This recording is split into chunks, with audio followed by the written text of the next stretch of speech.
Hello, my name is Brian Overby. I am the author of the Options Playbook, and I'm your host for about the next 30 minutes here on Options Guide TV. All right, well, Amazon kind of held the market up a little bit. The market wanted to get ugly yesterday, and it did. And Amazon actually was down going into yesterday's print. But amazingly, as the market always seems to do, the expected move was right around $12, and we actually see Amazon up today around $13. So we did a spread, and I was kind of thinking, I was a little surprised because I do a lot of webinars throughout the week, but we ended up doing the cheaper spread. We did the 200 205, and with the downturn yesterday, going into earnings, which in general, if you're going to put the trades on and you're doing it as an earnings play, you would do it at the end of the day on the day that they're announcing, if they're announcing after the close. We didn't do that. And when we put on the trade, Amazon was at 192. Market went down on Wednesday or Thursday. We put the trade together on Wednesday, and now it's at up 13. So it made the move and then some. So up about 6.7% at this point in time. But we just fell a little bit short, unfortunately, in the trade that we had selected on Wednesday. And so let's run to the Tradier Pro software and let's show the trade. Still got a chip in a chair at this point in time. But we bought the 200 strike call and we sold the 205 on Wednesday when the market was at 193. But if you look at the chart, let's pull that up real quick, hopefully real quick. You see that with the downturn, it took Amazon with it. So what ended up happening yesterday really affected this trade. And normally I wouldn't mention it as explicitly, but I still would have got long Amazon going into earnings just for everything that I mentioned. And that was a highlight of earnings, was their status in AI and how AI is helping their company. And they obviously did well on the numbers, but it once again was just mainly about the conference call and everything that was said in it. So the market, we were on Wednesday, probably right around here, right at this point in time. This is where we put the trade on.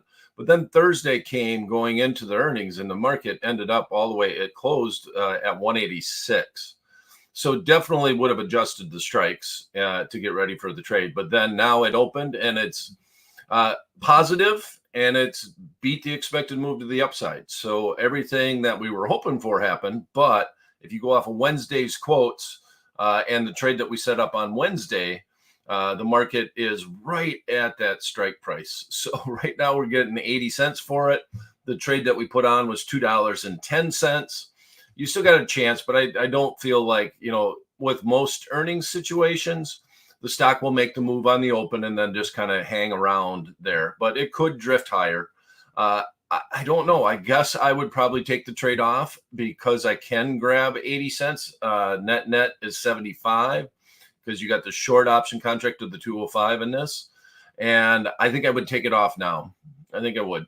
Mainly because it's worth taking off. You paid $2 for it. You're down about, you paid $2.10 for it.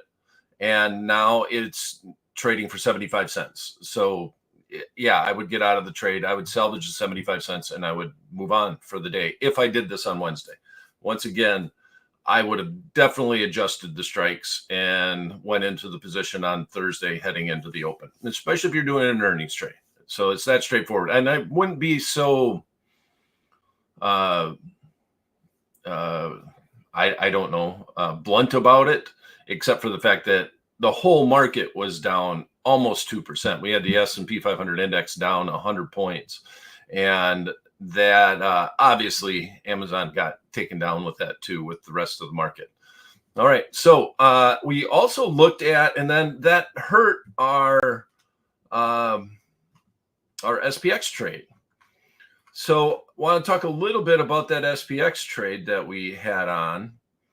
And when we did the trade, the market was at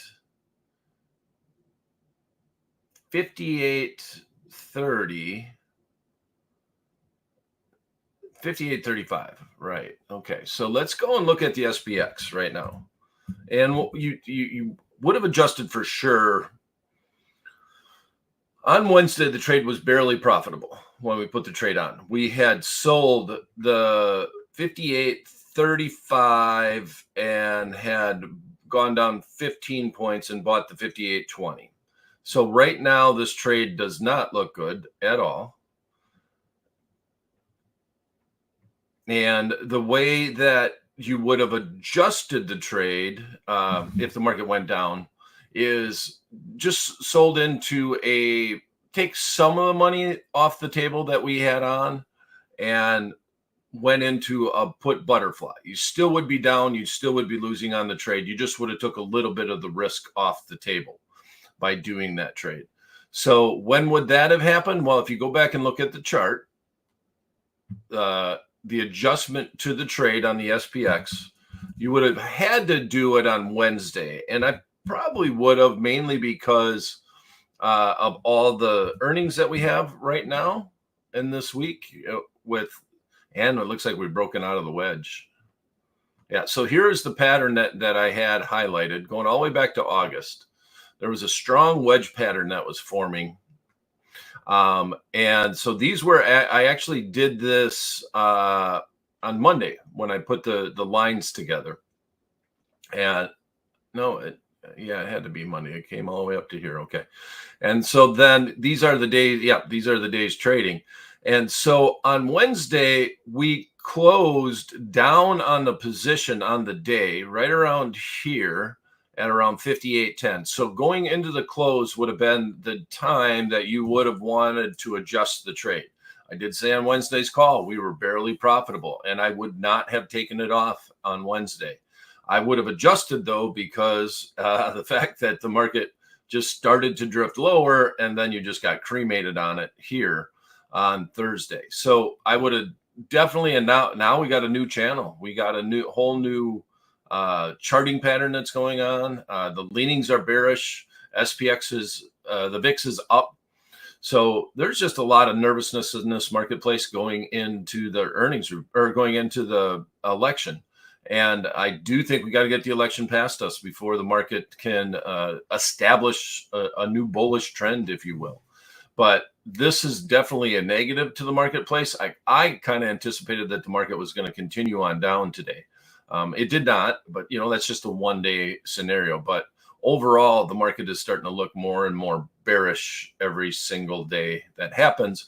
I think one of the reasons why the market has bounced back has a lot to do with what happened with Amazon.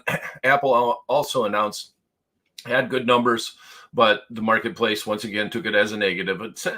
Apple has a tendency to sell off after earnings. They just always do it. Whatever they say is just not good enough for the marketplace. And usually a lot of people will take some profits. And mentioned that on Wednesday, that if I was looking at Apple, the trade that I would look to do is some protection, because most people own stock, and I would buy a put or I'd buy a put spread. And that's the way that I would approach Apple, but I didn't want to trade it. I wanted to trade Amazon. I liked what Amazon was doing in the AI space, and I figured that might be a reason, or might be mentioned in their conference call. And that's what really kind of drove the stock more so than the numbers. The numbers are doing really well, though, across the board. Okay, so now we got this opportunity in the VIX. If you look at the VIX, we're at 2169 up. That really jumped up, and that's down from yesterday. And so I'm going to take a peek at the VIX futures by just looking at a chain on the VIX index. And the election is next week. You could maybe do this on Monday, but the fact that the VIX is now above 20, I really do want to get short the VIX for the November expiration. I don't even mind doing it for the December expiration. But my only concern about doing the November 20th expiration is by that point in time, if it's a contested election, the news might not be out yet. And I really think that the news or the winner has to be determined for the VIX to let go of its hold on the marketplace, is just my take on it. And I don't know if November 20th is enough time, considering the date is on the 5th. That's a couple weeks. That would be a long time to not have a official winner determined. But I don't like trading the weeklies, and it's mainly because there's just not that volatility. So you notice that this symbol here says VIXW. This is VIX and the VIXW. So then you would have to go out to the December 18th expiration, and that would be the next month that I would be willing to trade. But I'm going to make this my official paper trade. We are going to do a longer term. It's going to be 19 days. And in my mind, that's a long-term trade in the VIX index. And we are going to get short volatility going into the election. And this is a trade that you're just going to put on, and you got to manage your risk by setting up the spread. So the strategy is going to be a long put spread. And if you look at the quotes right now, the way that you determine where the VIX is at, the VIX spot, this matters at expiration. And if you want to learn more about this, by the way, what I'm going to say right now, if you want to learn more about it, go to my Twitter, I guess it's X handle, x.com, @BrianOverby, and scroll down. There's an article called Decoding the VIX. You can probably just put it in the search box and you'll probably find it. But that article explains how important the futures contracts are to the actual VIX index. Okay, so that's your homework. If you want a paper trade and follow along with this, you need to read that article. If everything I just said was a little confusing to you, that article will make things a lot clearer.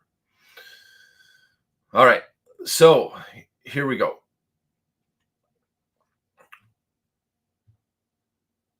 At 20, the strike of 20, you see, and let's just look at the ask, okay? The ask is $2.29, and we'll ignore the bid. $2.29. We go over to the put side on the 20, we see that the ask is $2.21. So they're almost the exact same price, which implies that this November 20th future contract is trading fairly close to 20. It's not trading at the 21.59 where the market is at. So the market is actually higher than where the futures contract is trading. So what I am doing is something that is called a combo, where you synthetically build long stock. Okay, I don't want that to get too hairy for you, but if you buy a call, you have unlimited upside. If you sell a put, you bring in premium and it acts like owning the stock. So either if I buy the call at 20, I have the right to exercise and buy the stock at 20, or the index in this instance, and have unlimited upside. If I sell the put at 20, well, they can put the stock to me at 20. And if I own the stock then at 20, anywhere below, I have substantial downside all the way down to 0. So if you do that combination and it's trading for 0, that means, well, the stock is basically at 20, or in this instance, the VIX is at 20. All right. That's the way that the trade works. That's the math that's behind it. There is a CBOE delayed futures quote, but I noticed that the futures quotes sometimes don't update as frequently. So there's issues with it. I just like to look at this, get a general feel of where the futures are at. And that's also going to make our long put spread a little bit inexpensive. So in this instance, it's going to be expensive because it's the VIX. It's that straightforward. And I did consider looking at a butterfly, but I don't think there's a need for the butterfly, because in the VIX index, when you get down, like you look at the 13 level, the 14 level, the butterfly would protect you on the downside. But the VIX has it has a level, right? It has once you get down to the 10 level, it's very hard for the VIX to get below 10 because it's implied volatility. And you're just basically saying that the 30-day implied volatility is next to nothing in the S&P 500 index options. So there's kind of a floor between, I've seen it down below 9 since they've recalculated and rejiggered the VIX, but very, very, very infrequently does it get down that low. So there was no benefit to doing the butterfly in my mind. It didn't really help us out. We're going to buy the 19 strike put right here. So I need you to move. Okay, thank you. And then at the same time, we're going to sell the 16 strike put. And right now that's trading for $1.22. What I'm saying by doing this put spread is the future's at about 20. I'm thinking after the election, hopefully we get uncontested election, basically, no regard, no political side view or anything like this. I'm just talking about a known event. That's the election that has a stranglehold on the market right now. Reason why the VIX has struggled to get below 19, even though we're close to record highs in a lot of the indexes across the board. So that there's a little bit of an oxymoron going on there, that markets are doing well. They're struggling. They're chopping a little bit now, but we see the VIX still leaning towards the high end of the 200-day moving average or of the mean. The VIX wants to trade somewhere around 15, 16. That's the norm. That's where the VIX likes to hang out at. The only time that we've really had contained volatility or sustained volatility is over the COVID. Once COVID, the pandemic came out, just to show you how hard it is for the. Let me put it this way.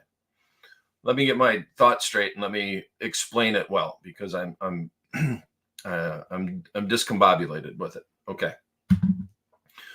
To show you how hard it is for the VIX to stay above 20, the last time that it happened, and it happened for a sustained period of time, was COVID.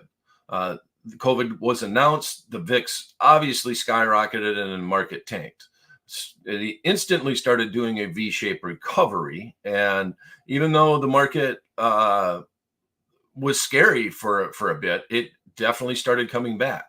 The whole period back, the VIX was at the VIX made its way down to the 20 level, but it took forever to get through the 20 level. Basically, I almost to the point where they said that they had the shot, the shot to be able to say, and then all of a sudden we saw the VIX drop below 20.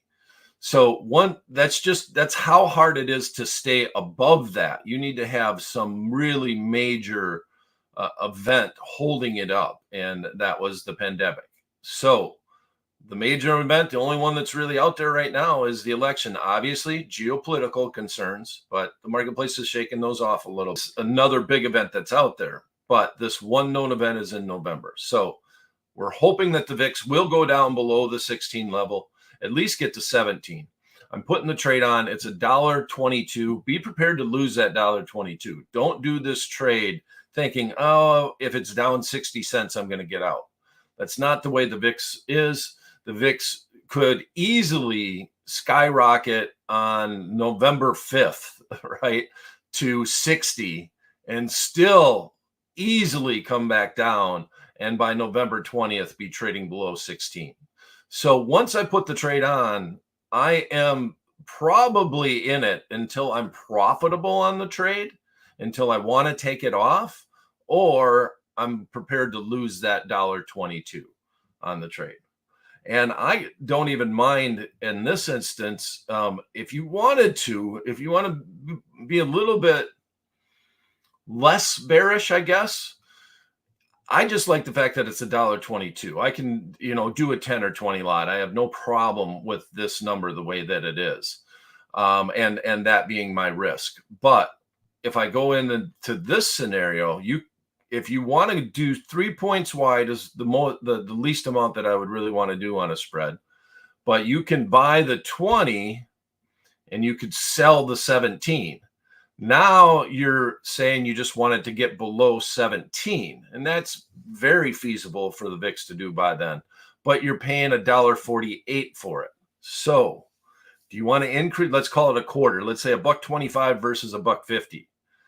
Is it worth an extra quarter of risk to move it up one strike and have a 50-50 trade, right? You're paying $1.50 to make $1.50, right? It's 3 points wide. That's where you're at if you do this trade.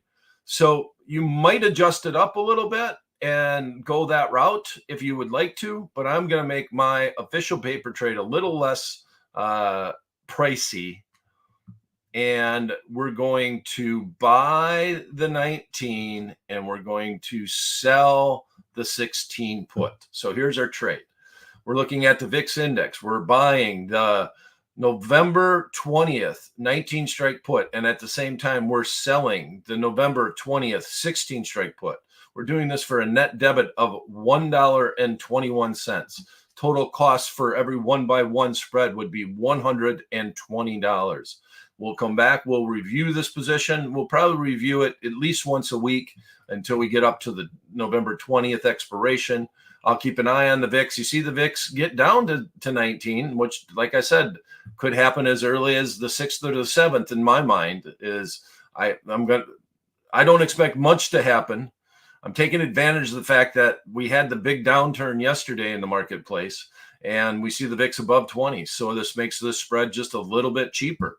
And even with the futures contract trading closer to 20. So that's our official paper trade. And let me check and see if we got any questions. And if not, I hope you had we got a lot of questions. Okay. So Anthony, Amazon, 190, 200. Nice. Oh, you did a put butterfly. Anthony, why did you do the puts and not the calls?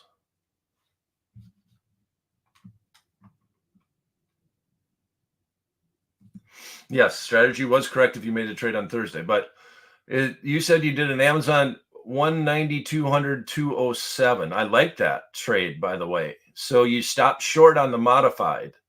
You went 10 points on the long spread. Anthony said, is that a trade that you did, Anthony? Well, I guess we'll leave that there. But yeah,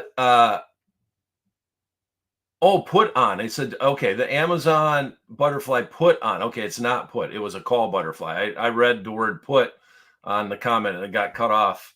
Okay, 205. Man, boom, baby. Can we keep it at 200? I love it.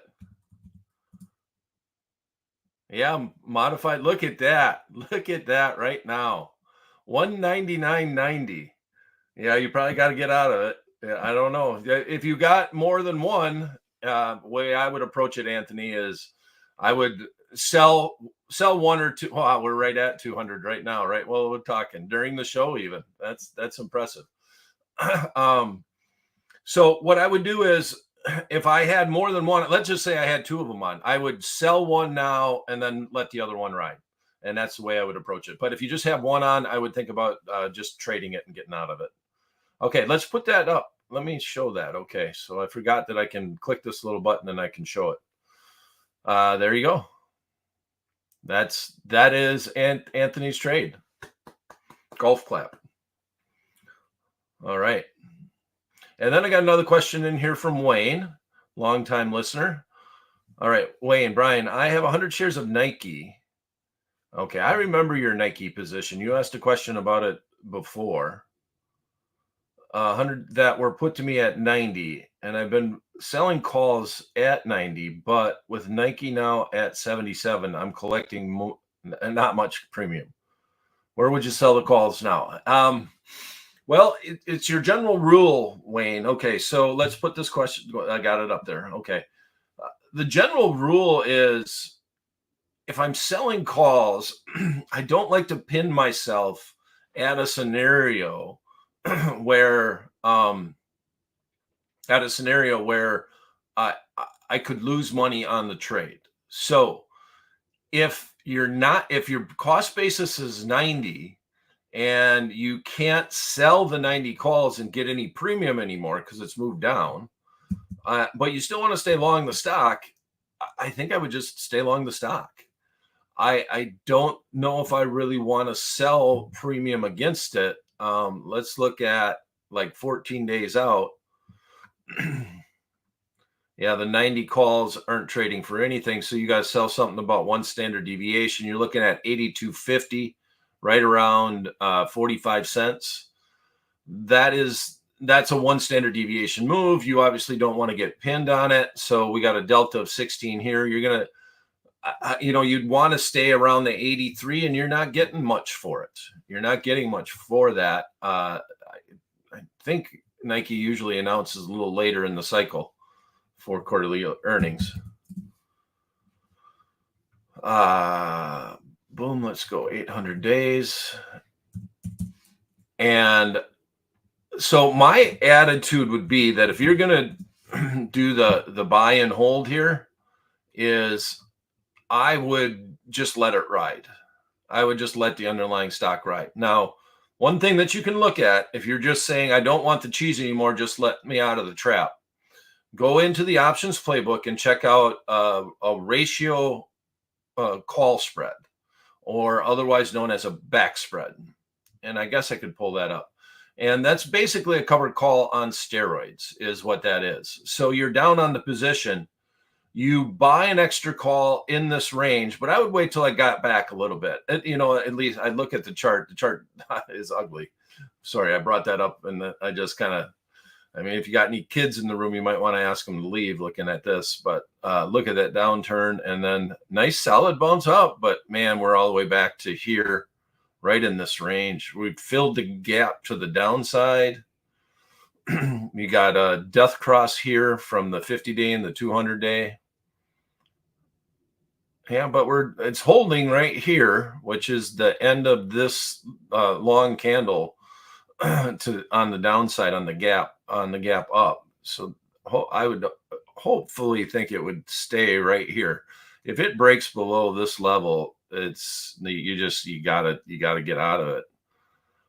But here's the back ratio spread. I have let's zoom out if we could, Luis. Thank you.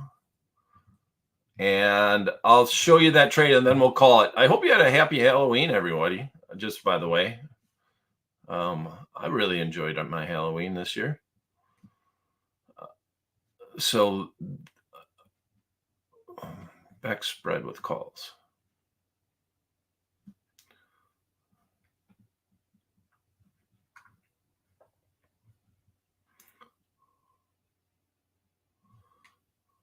Front spread is what we want. I'm glad I looked at this because I gave you the wrong trade. We want to do the front spread, not the back spread. Long call spread. There we go. Okay, so let's show it. Let's go to the playbook view. All right, so if you do a front spread, if you get to a situation where the stock, let's say, comes back maybe 4 or 5 points and you get to the 85 level, well, what you can do is you buy an extra call at strike A. That would be an at-the-money call. And then you can sell 2 calls at strike B because you have 100 shares of stock. So this isn't naked. You don't have unlimited risk all the way up. So I like to say it's a covered call on steroids. You do it, you're going to bring in a smaller premium than if you sold a call option. But from strike A to strike B, it's like you own 200 shares of stock versus 100. So if the stock bounced back, and I really play this like I don't want the cheese anymore, just let me out of the trap, is I'm going to be able to put this spread on for a net credit to the account. And from strike A to strike B, let's call it in Nike's instance from strike 85 to strike 90, where I'd be willing to sell this at, I would make 2 to 1 from 85 to 90. I would wait for the stock to come back a little bit, but this would be a trade that I would consider, especially if it's something where I don't want the cheese anymore. Just let me out of the trap. That's my favorite little saying, where, just please, if don't beat me up anymore. I'm ready to exit the trade if you just give me a little bit back. All right. I went for a long call with so Mega had a trade. Mega, I'm assuming that is on Amazon, correct? Nice. No, Amazon was yeah. Everything I mentioned on Wednesday really played out. It's not always the case, but it did.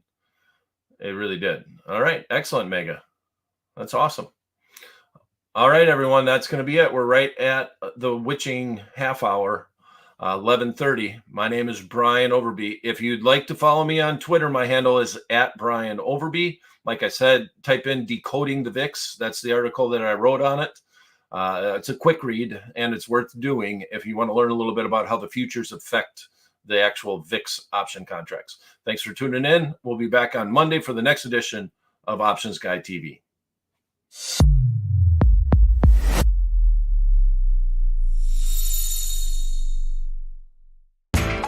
You know how the financial world goes. Here comes the buzzkill. Please make sure to take some time to read this boring disclaimer. We will owe you one.